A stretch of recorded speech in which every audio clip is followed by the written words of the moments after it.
अस्सलाम वालेकुम। अल्लाह करे कि आप ठीक हों और अल्लाह करे कि आप खैरियत से हों। कभी कभी तो ये दिल करता है कि पोस्ट नहीं करनी चाहिए। मतलब पोस्ट करने का फ़ायदा क्या है। फिर ये दिमाग में आता है कि पोस्ट अगर करते हैं, वो 40 से 50 हज़ार लोग उसको व्यू करते हैं, तो हो सकता है कहीं ना कहीं बात पहुंच रही है और वो कंस्ट्रक्टिव है, तो लाइक्स आ रही हैं। नीचे जो कमेंट्स आ रहे होते हैं उनमें भी कुछ चीज़ें होती हैं। मैं सिर्फ दो चीज़ों पे ना बात करूँगा। पहली, कोरोना वायरस के लॉकडाउन से रिलेटेड हमारी गवर्नमेंट या तो पागल है या उनके पास मैनेजमेंटल अथॉरिटी नाम की कोई सेंस नहीं है।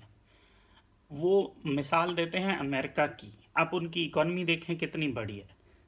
वो मिसाल देते हैं यूरोपियन कंट्रीज़ की, आप उनकी इकॉनमी देखें कितनी बड़ी है। हम पहले ही हमारा जीडीपी ग्रोथ रेट, ये पढ़े लिखों के लिए है कि जीडीपी ग्रोथ रेट जो एक्सपेक्टेड है वो 2.5 है, यानी सिर्फ 2.5 है। यानी हम इतने स्लो रेट के साथ आगे बढ़ रहे हैं या हमारी इकोनॉमी ग्रो कर रही है। उसके बाद हम ये जो लॉकडाउन ईज़ करने जा रहे हैं इस नीयत से कि इससे गरीबों को रोज़गार मिलेगा, जो लोग भूखे बैठे हैं उनको तंगी नहीं होगी। अगर कंजप्शन बढ़ेगी तो इकोनॉमी को जो बैलेंस शीट में मसला है, चार्जेस इनकम और एक्सपेंडिचर्स में, वो बैलेंस हो जाएगा। मान लिया ये ठीक है, इससे ये हो सकता है, इसमें कोई शक नहीं है। लेकिन आप इसका इफ़ेक्ट देखें कि अगर आप खोलते हैं, जैसे अभी आपने खोल दिया है, उसमें आप कहते हैं स्मार्ट लॉकडाउन। कैसा स्मार्ट लॉकडाउन है कि डिस्ट्रिक्ट की सतह पे किसी को पता ही नहीं है कि कौन से एरियाज में पेशेंट हैं, कौन से नहीं हैं। चलें, आप कहते हैं बिफलान डिस्ट्रिक्ट में तो है नहीं, मान लेते हैं।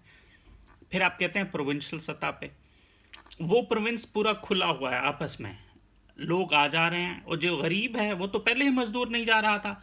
अब कोस्टर या उस बस पे कौन सफ़र करता है? वो बंदा सफ़र करता है जो मजदूर है या लोअर मिडिल क्लास का है। जो मिडिल क्लास वाले हैं वो कहाँ जाते थे? उनके पास, किसी के पास माड़ी मोटी भी होगी तो कम से कम सुजुकी मेहरान तो खड़ी होगी, उसने निकालनी है, चले जाना है एक शहर से दूसरे शहर। फ़र्ज़ करते हैं एक शहर में सिर्फ 5 पेशेंट है और दूसरे में 100।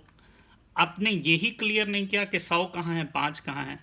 दूसरा, वो 5 वाले भी अगर उसमें से 3 लोग दूसरे सिटीज़ को ट्रैवल कर जाएं और अपने साथ वो वायरस भी ले जाएं, वहाँ भी 2-3 को इफ़ेक्ट करें, तो ये तो एक्सपैंड हो जाएगा। और मान लिया ये बड़े स्लो तरीके से एक्सपैंड हो लिया, मान लिया कि हमारी जो इम्यूनिटी है वो बड़ी अच्छी है, लेकिन आप ये देखें, अगर ये अगले 2 से 3 महीने में पेशेंट्स को 2 लाख या 1.5 लाख या 3 लाख तक ले जाता है, आपको इसके इफ़ेक्ट्स का पता है? इसका मतलब है कि अभी जून शुरू होने वाला है, इसके बाद आएगा 3 महीने से मुराद है सितंबर अक्टूबर, अक्टूबर तक फिर टेम्परेचर लो होना शुरू हो जाएगा और इस वायरस की ज़िंदा रहने की सलाहियत का टाइम ड्यूरेशन फिर से बढ़ने लगेगा, जैसे हमारे मुल्क का टेम्परेचर है। तो आपके लिए फसाद बन जाएगा, इकॉनमी के लिए, सारी चीज़ों के लिए।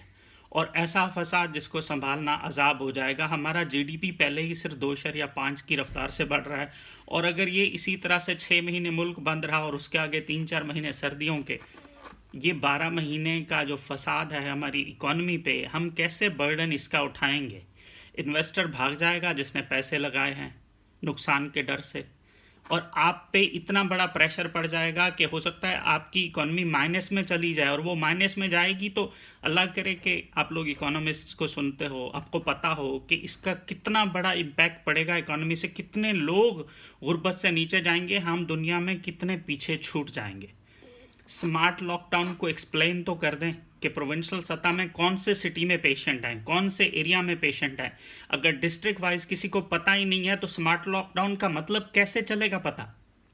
दूसरी चीज़, वुहान में 8 हफ्ते का कंप्लीट लॉकडाउन था। जब आपको पता है कि इस वायरस की कोई वैक्सीन नहीं है, इन्होंने तो 8 हफ्ते कंप्लीट लॉकडाउन कर लिया, वायरस ऑटोमेटिकली अपनी एक उसकी लाइफ है उसमें वो मर गया। जो पेशेंट आते थे उनको ट्रीट करते गए, वायरस आस्ता आस्ता ख़त्म हो गया, क्योंकि लोग बाहर नहीं थे, जब इफेक्ट ही नहीं हो रहे थे तो सपोज करते हैं उसकी मैक्सिमम लाइफ 4 दिन थी, वो डेड हो गया ऑटोमेटिकली। एयर क्लीन, सब कुछ क्लीन हो गया, अब पूरा वुहान वैसे ही खुला हुआ है। तो जब हमें ये नहीं पता कि हमारे मुल्क में हमारे कौन से डिस्ट्रिक्ट में है, कौन से एरिया में है, प्रोविंशियल सतह पे कौन सी जगह पे है, और फिर उस पे लोगों का भोलापन या मजाक या बोंगापन कि वो फिरे जा रहे हैं। ट्रैफिक वैसे ही है, मोटरवे से भी चल रही है, दूसरे रोड से भी चल रही है। प्रोविंसेस लॉक हैं, सिटीज़ लॉक नहीं है। पंजाब में कलेक्टिव जो तकरीबन पॉपुलेशन है 12 करोड़ है, 12 करोड़। और फिर आप इसको सारे को कर लें पूरे पाकिस्तान के हिसाब से, आप ये सोच रहे हैं कि 4-5 लाख मरीज़ हो जाएंगे तो हमें कोई फ़र्क नहीं पड़ेगा, हम अपनी इकॉनमी का सत्यानाश कर देंगे। कम से कम लोगों को एग्जैक्ट जगह बता दें कि कहाँ पर पेशेंट है। और आप अगर आप प्रोविंशियल उसको बंद नहीं कर सकते, ज़िला बंदी तो कर सकते हैं ना, कि ज़िला से बाहर नहीं जा सके। और जिस सिटी में है उस सिटी को तो लॉकडाउन में डाल सकते हैं कि इनसाइड लोग फिरते रहें। चलो आप उन्हीं 10,000 लोगों को उस कोरोना की इम्यूनिटी पे बकरा बना के चेक करो कि हाँ ठीक है हो जाए। लेकिन आप कैसे इसका रिस्क ले सकते हो कि 12-13 करोड़ का हो जाए। ये कहते हैं अमेरिका में उनका, आपको पता है अमेरिका जो सुपर पावर था, दुनिया की लीडिंग कंट्री था, ये पिछले 3 महीने में वो लीडिंग कंट्री नहीं रहा। कोरोना ने उसका सत्यानाश कर दिया है, इकोनॉमी से लेकर उसके बिजनेस से लेकर उसकी धाक से लेकर उसकी इफेक्टिविटी तक का। तो हम तो पहले ही पिसे हुए हैं और हम इससे नीचे जाएंगे तो कहाँ जाएंगे। आप एक काम कर सकते हैं, जितना मैं जानता हूँ आपके हर डिस्ट्रिक्ट में 2 MNA हैं मिनिमम, 5 MPA हैं। आप उन्हें कॉल करके तो पूछें कि आपने क्या किया है, अपने गवर्नमेंट को सजेशन दी। पार्लियामेंट का कल मुश्तरका इजलास था, कोई पहुंचा, कोई गया, किसी ने अपनी सजेशन दी। वो कहते हैं हमारी सुनी नहीं जाती, तो इन गोलूं को फिर अगली दफ़ा वोट तो ना दें। और ये आपकी नहीं सुनते तो भी तो इन्हें अगली दफ़ा वोट ना दें। खुदा के लिए इस चीज़ को प्रैक्टिकली सोचें कि एक वोट कितना इम्पॉर्टेंट है। और एक आपका जो MNA या MPA है, अगर वो बदलिहाज है और अगर वो कंट्रीब्यूट ही नहीं कर सकता, उसे मसाइल का पता ही नहीं है, हल की समझ नहीं है, तो अगली दफ़ा उसे कम से कम वोट तो ना दें।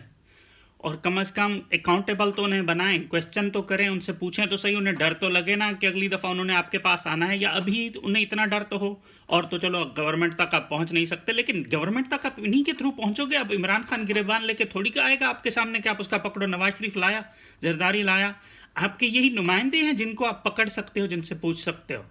और खुदा के लिए इस चीज़ की केयर करें, अपने घरों पे रहें। अगर ज़रूरी नहीं है तो बाहर की बैठकें बाद में चल पाएंगी, लेकिन ये फसाद फैल गया, इसने पूरी इकॉनमी का सत्यानाश कर देना है। सत्यानाश, रियल वाला सत्यानाश।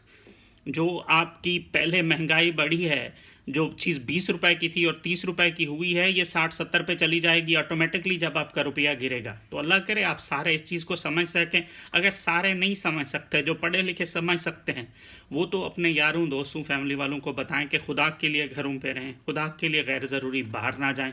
गवर्नमेंट गलती करने वाली है, पर आप तो इस चीज़ को उसमें हेल्प तो करो कि उनकी गलती के जो आउटपुट हो या उसका इफ़ेक्ट हो उसको कम कर सको। अल्लाह करे कि आपको मेरी बात समझ आए, ना आए तो सत बिस्मिल्लाह, आ जाए तो अल्लाह करे कि आप उसको थोड़ा सा उस पर थोड़ा सा सोच सकें, अल्लाह करे। और ये फेसबुक की खामखा की डिबेट से बच सकें, अल्लाह करे। अल्लाह हाफ़िज़।